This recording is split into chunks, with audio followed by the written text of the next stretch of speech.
기출문제 풀면서 배우는 학개론 편입니다.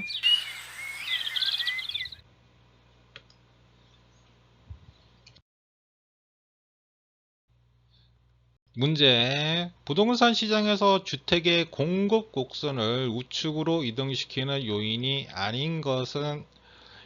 이번 시간에는 공급 곡선에 관해서 알아보고 문제 풀어보는 시간 갖도록 하겠습니다. 수요 곡선 나왔을 때하고 똑같죠. 그림 똑같고 비슷하고, 수요 곡선은 이렇게 우하향하는 곡선, 우리가 생각할 때 이렇게 요거는 수요 곡선이다. 공급 곡선은 이게 공급 곡선이다. 이렇게 생각하시라고 제가 힌트 드렸죠. 수요 곡선하고 똑같게 공급량 변화, 수요할 때는 수요량 변화였죠.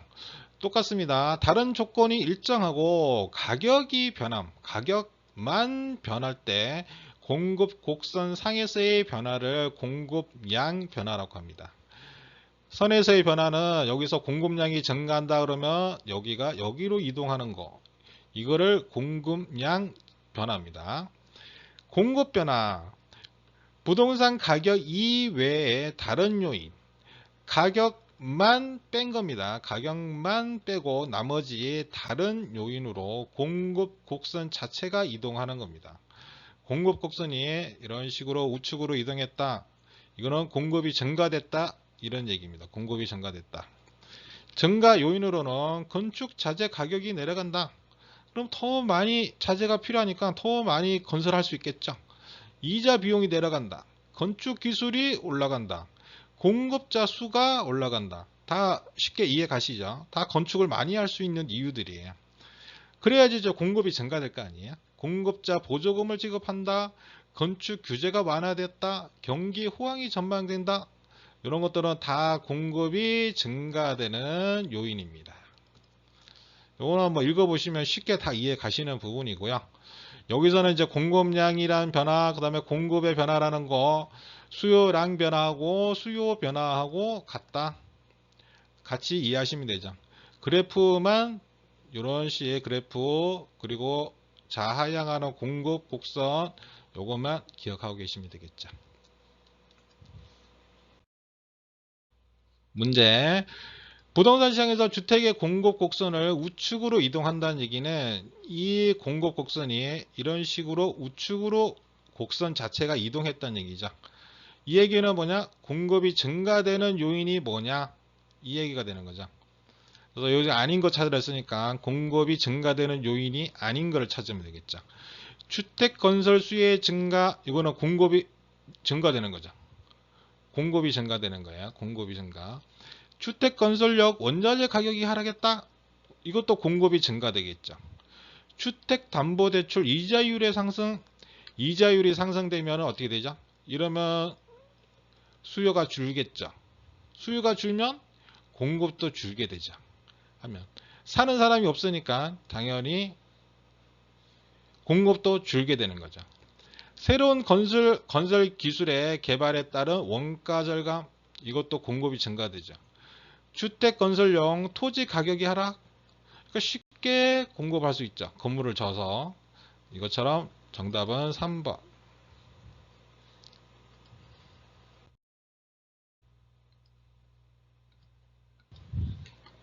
문제. 부동산의 수요와 공급에 관한 설명으로 옳은 것은? 지금 이제 두 가지를 다 동시에 물어보는 문제가 되겠습니다. 이것도 다음 페이지에서 보고 풀어보기로 하겠습니다.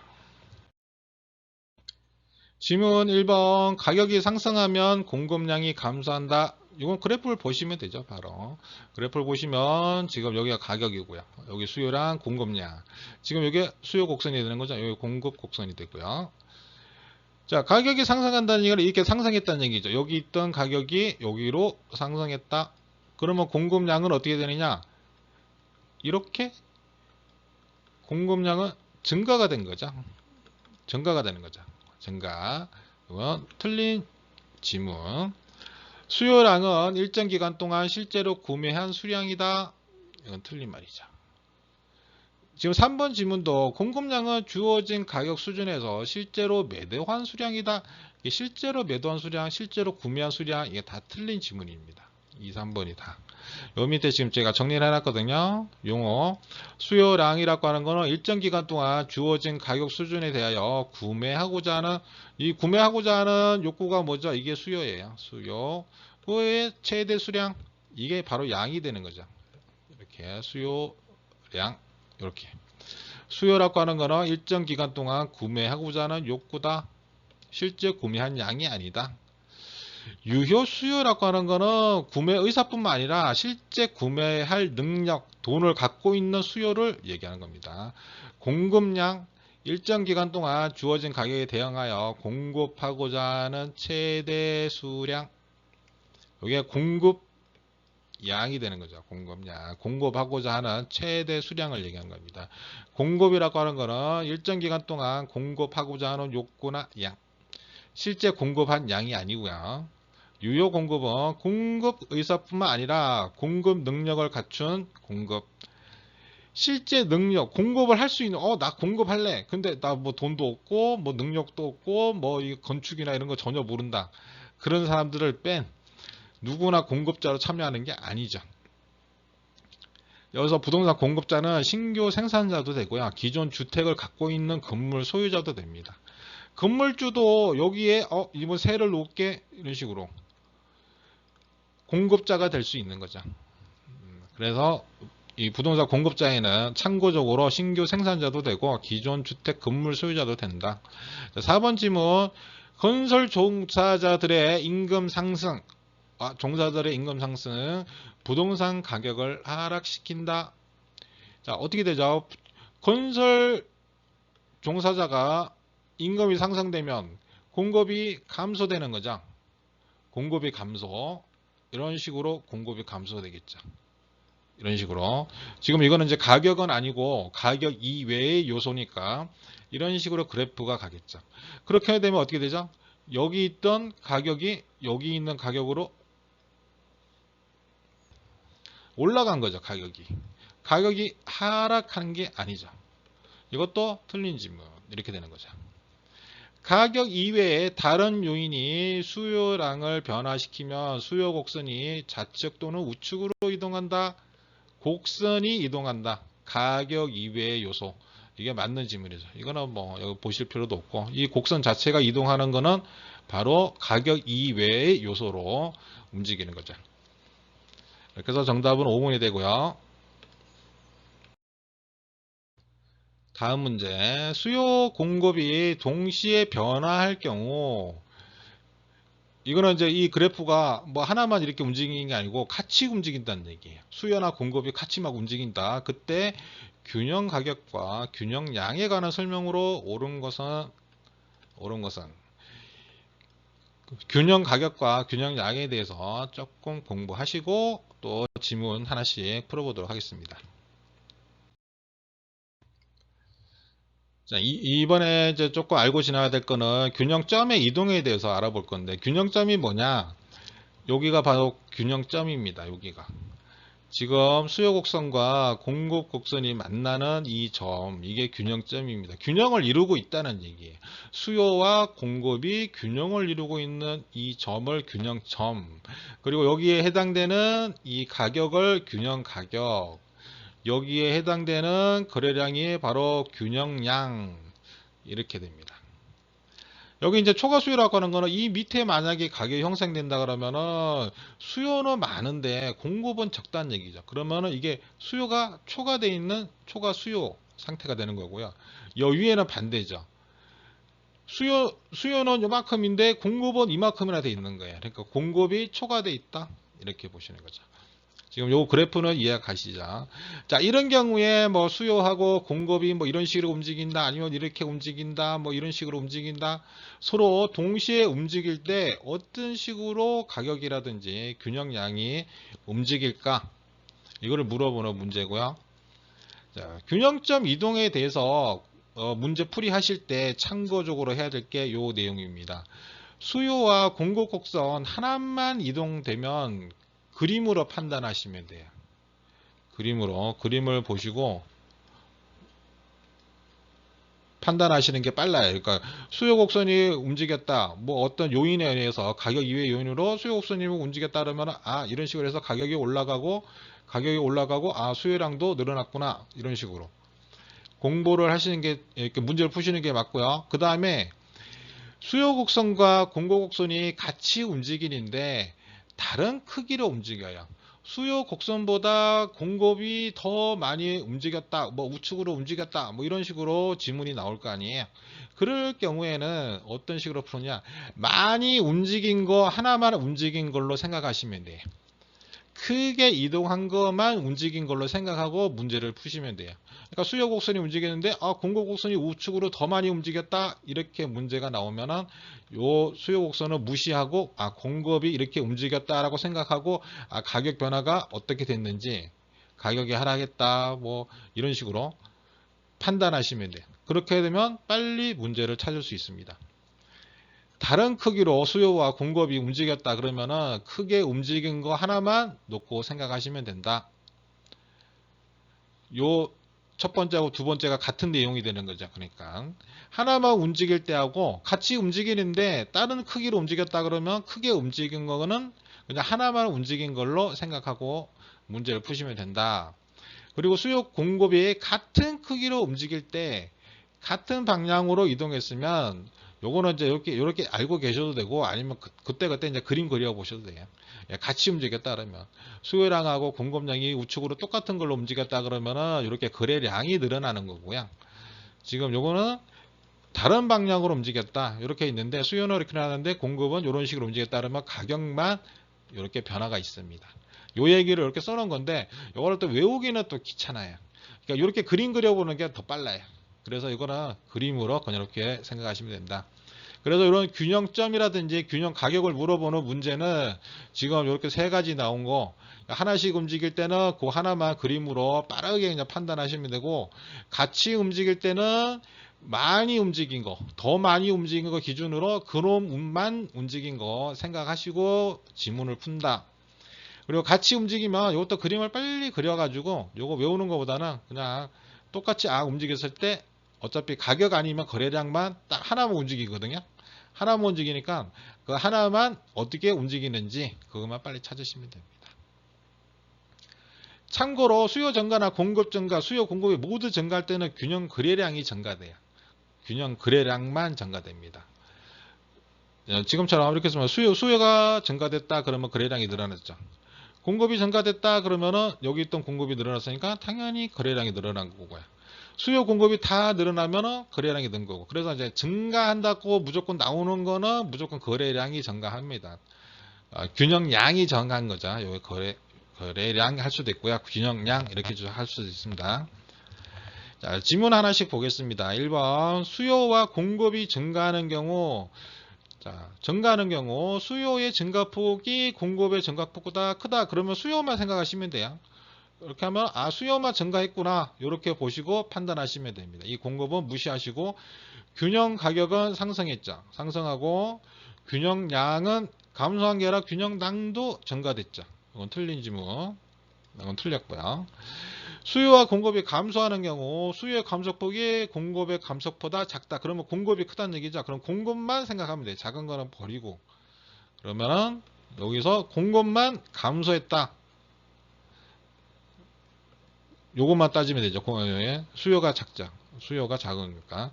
그러면 균형 가격은 지금 여기서 이렇게 움직였어요. 요 가격에서 요 가격 움직인 거죠. 가격은 상승한 게 맞고요. 균형량은 증가한 게 아니고 감소했죠. 감소한 게 되는 거죠. 감소. 그래서 이것도 틀린 지문이고요. 조금 복잡하니까 조금 지우고요. 3번 질문. 수요와 공급이 감소하는 경우 수요의 감소폭과 공급의 감소폭이 같다? 그러면 균형 가격이 불변하고 균형량은 증가한다. 그냥 빠르게 그려보면 되죠. 둘 다 감소하는 경우에 수요 공급도 감소하고 수요도 감소하고 그러면 거래량이 감소하는 거죠. 거래량이 감소. 또 틀린 질문. 수요는 증가하고 공급이 감소하는 경우 수요의 증가폭이 공급의 감소폭보다 작다. 그러면 공급만 생각하면 되죠. 이건 빼고 공급만 감소했다. 그러면 공급만 감소한 걸로 그림을 그려놓고 균형 가격은 올라간 거고요. 상승하고 균형량은 증가한 게 아니고 감소한 거죠. 감소했죠. 이것도 틀린 지문. 수요는 감소하고 공급이 증가하는 경우 수요의 감소폭이 공급의 증가폭보다 작다. 그러면 이것도 공급만 생각하면 되죠. 공급의 증가만 생각하면 되죠. 공급이 증가됐다. 그러면 어떻게 되냐? 요 점에서 요 점으로 가는 거니까 균형 가격은 하락하고요. 균형량은 여기서 증가한 게 되는 거죠. 증가한다. 맞는 지문은 5번. 이런 식으로 찾으시면 돼요. 균형 가격하고 균형량에 대한 문제는 이런 식으로 찾으시면 됩니다. 이거는 간단하죠. 이렇게만 정리하시면 이거는 뭐 어떤 문제가 나오더라도 다 풀 수 있는 문제가 됩니다. 다음 문제. 아파트 시장에서 균형 가격이 하락시키는 요인은 모두 몇 개인가? 균형 가격이 이렇게 있는 균형 가격이 하락하는 요인은 무엇인가? 이것도 다음 페이지에서 한번 이거 읽어보세요. 정리하시고 한번 읽어보시고 다음 페이지에서 설명 보고 풀어보도록 하겠습니다. 자, 여기 그래프 나와 있으니까요. 균형 가격이 하락한다는 게 뭐냐? 요게 지금 균형 가격이 하락한다는 얘기는 이렇게 하락한다는 얘기죠. 가격이 여기서 여기로 지금 균형점이 여기니까 여기서 이렇게 가격이 하락한다. 하락했을 때 어떤 식으로 될 거냐?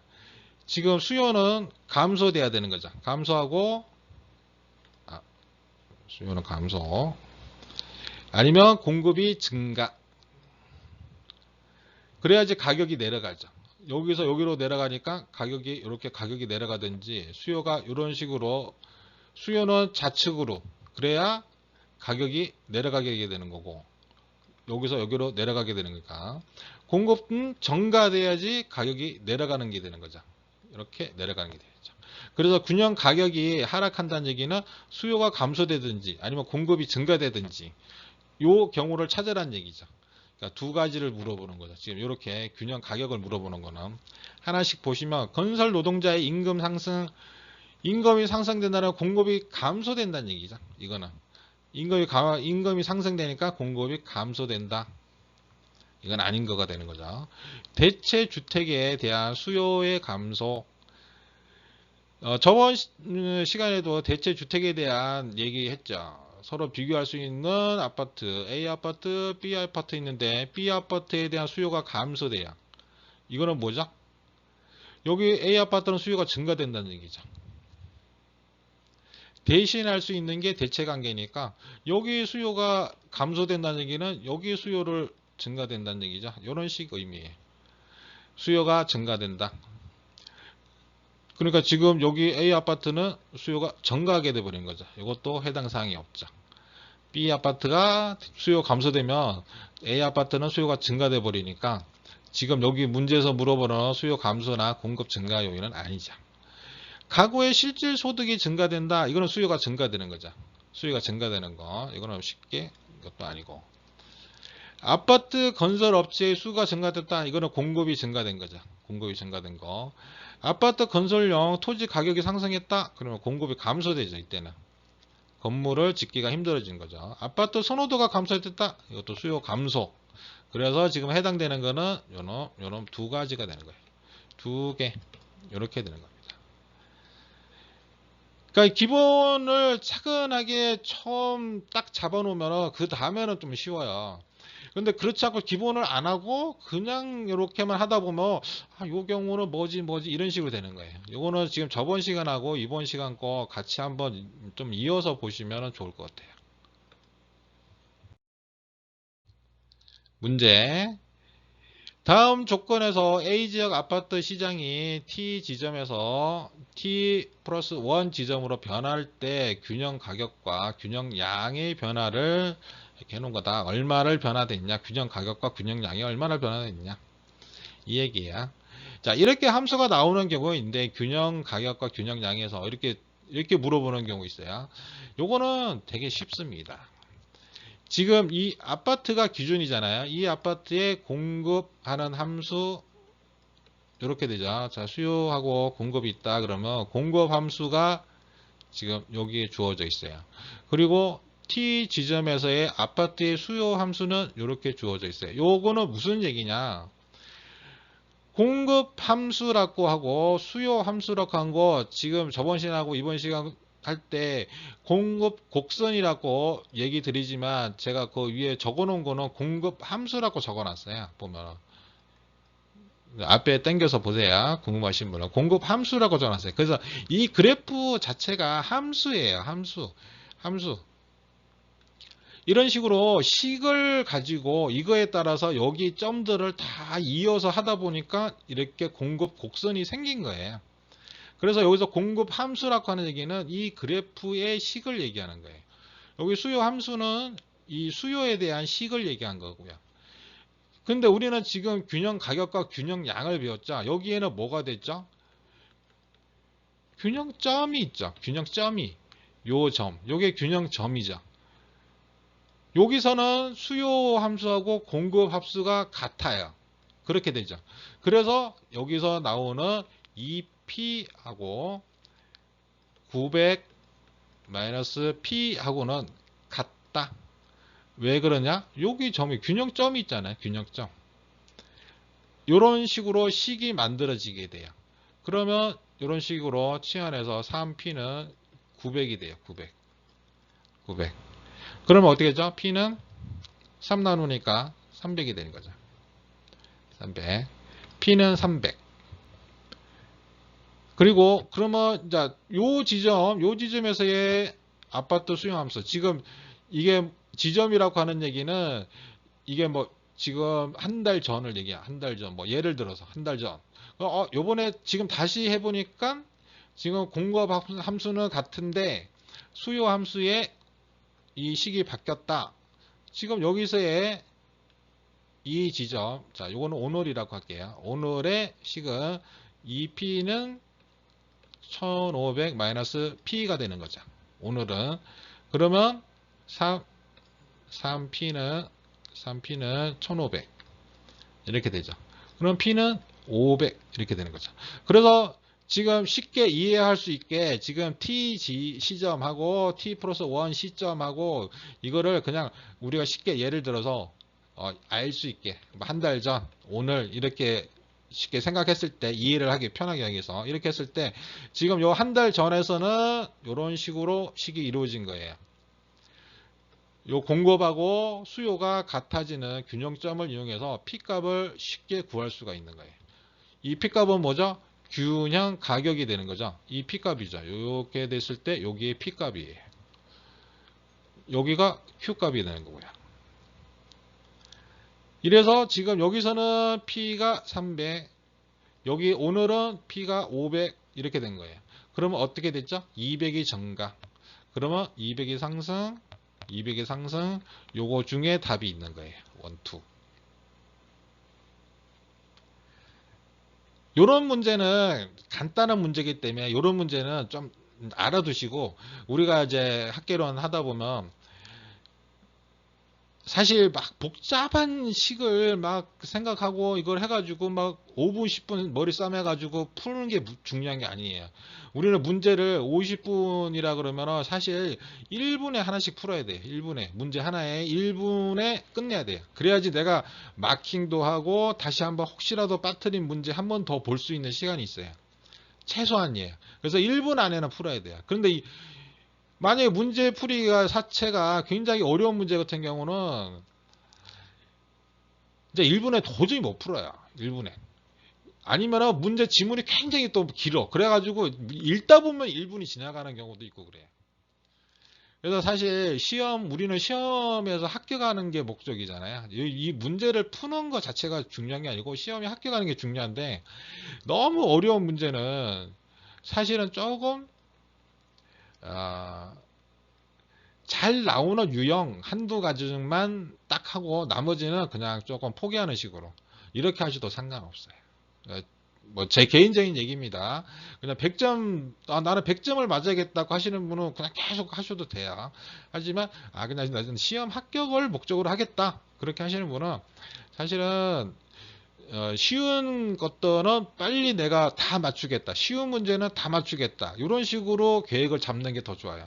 그러면 그분은 합격을 하셔요. 난 100점을 맞겠다 하고 공부하시는 분들도 합격하시는데 굉장히 머리 아파요. 네, 그렇게 하면 굉장히 머리 아파요. 근데 이런 문제는 만약에 나온다 그러면 쉽게 해결되기 때문에 이런 문제는 꼭 맞추셔야 되는 문제예요.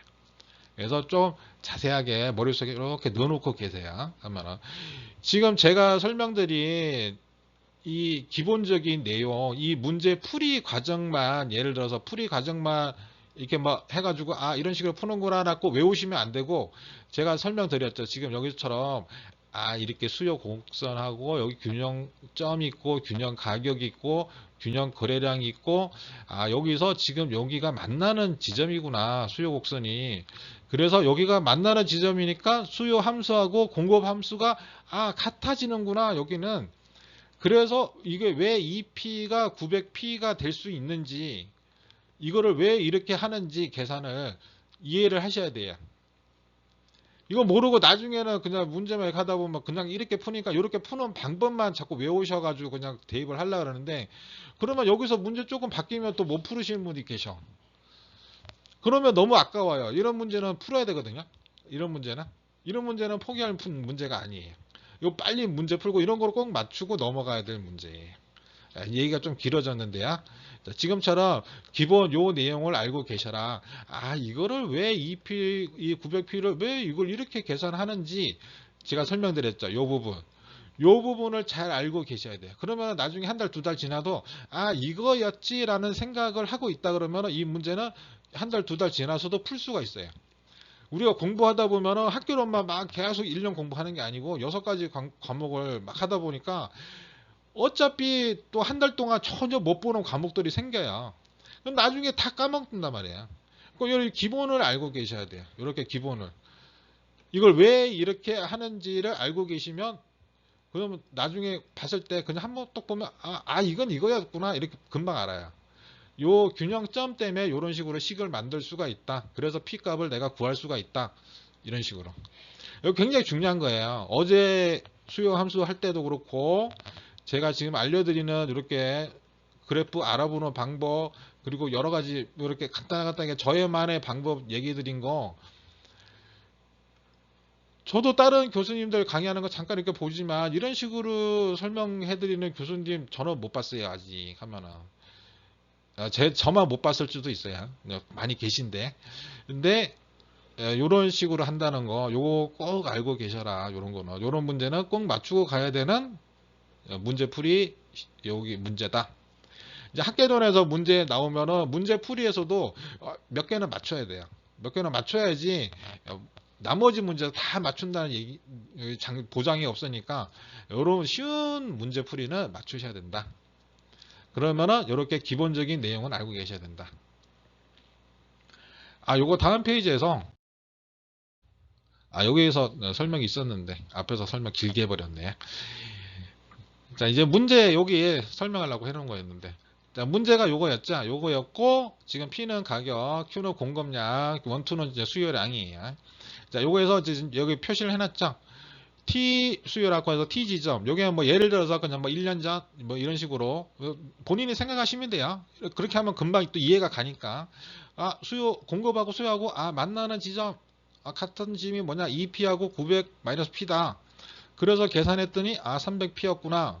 그럼 T 플러스 1 지점 이거는 오늘이다. 오늘 공급하고 수요하고 니코로 같다.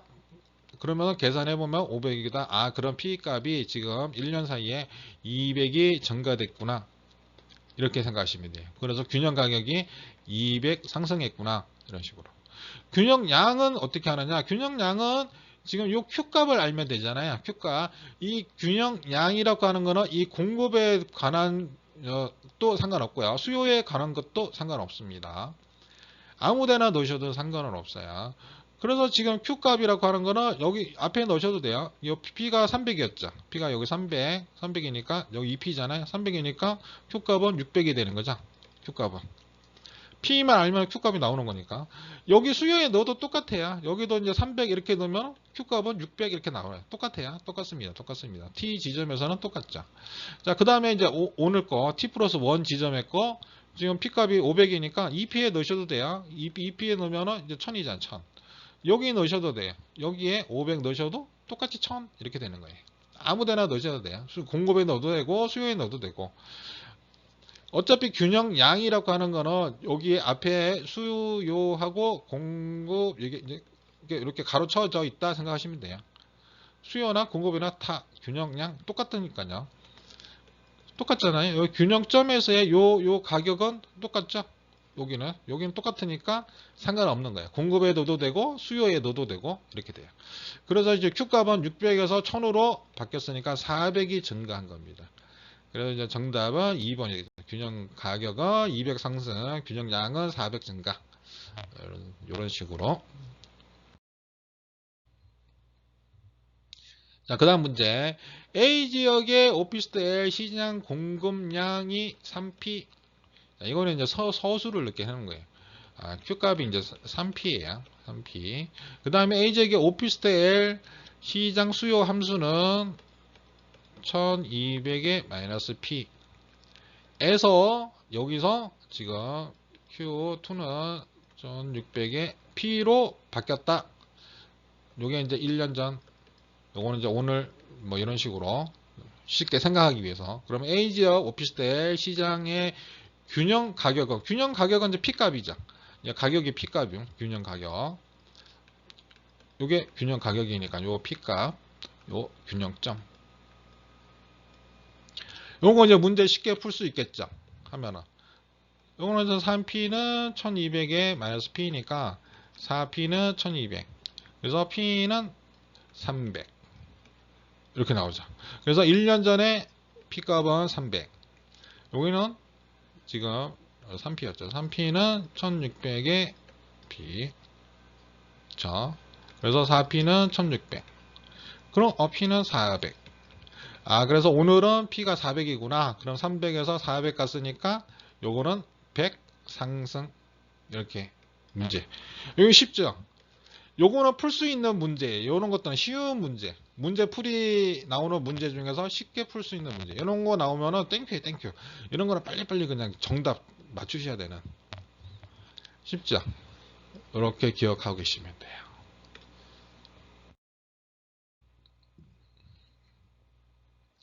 요게 이제 풀이 과정이에요. 아까 이제 요거 이제 지금 문제로 나왔던 거 이렇게 정리해 놓은 거고요. 그 다음에 이제 이렇게 3P는 이런 식으로 요거하고 그랬더니 300. 그 다음에 오늘 걸로 계산했더니 3P하고 1600 요걸로 계산했더니 P가 400. 그래서 100 증가. 그래서 답은 4번. 이런 식으로. 내용이 조금 시간이 다른 얘기 조금 많이 해가지고 시간이 조금 많이 흘렀는데요. 오늘은 여기까지 하고 그 다음에 또 다음 회에서 또 설명 또 진행하도록 하겠습니다. 오늘도 꼭 기억해야 될 부분들 있는 거 잘 기억해 놓으시고요. 저번 시간하고 이번 시간하고 이런 것들 굉장히 중요합니다. 하면은 다음에 한 번 더 좀 동영상을 다음번에 또 한 번 더 보시고요. 자, 오늘은 여기까지 하겠습니다.